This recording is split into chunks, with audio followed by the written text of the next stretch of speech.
Bismillahirrahmanirrahim. Today we'll talk about another book, Bangladesh, A Legacy of Blood. It's written by Anthony Mascarenhas. Anthony was a Pakistani journalist. He studied in Karachi. He was associated with the Morning News Karachi as an assistant editor. Later on, he worked in the Sunday Times, London. He is also author of another book, The Rape of Bangladesh. Today we will talk about this book, and let me tell you a little bit more about author first. Anthony wrote a column in 1971, and the column was about the military operations in East Pakistan. He knew that his column cannot be published in any newspaper in Pakistan because it contained an anti-state element.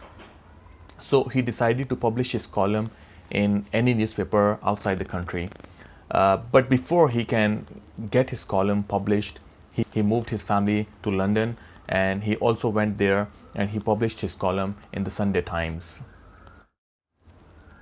So after publishing this column, the world got attention toward whatever was happening in East Pakistan, the political situation, the military operations, and in a way, this column gave grounds to India for the armed intervention in East Pakistan.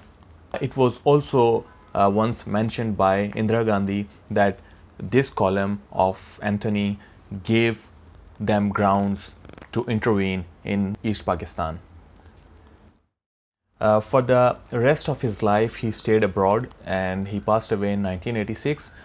Before that, he published this book, and this book talks about the first 10 years of Bangladesh after its creation.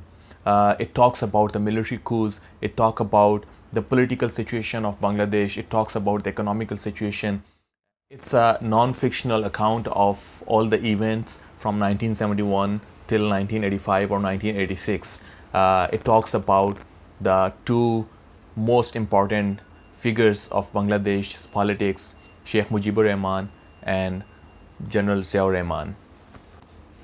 Both of them are considered as most important personalities or the big guns of Bangladesh's politics, and the rule of each was ended with the assassination. The book is very concise. You can see it's a very small book, but very concise and very gripping. I think you would just read it in one go. It talks about the greed of power, the economic situation, the interest, the military's interest in the politics of the country, and whatever the politicians have been doing, what made grounds for the military interventions and military coups.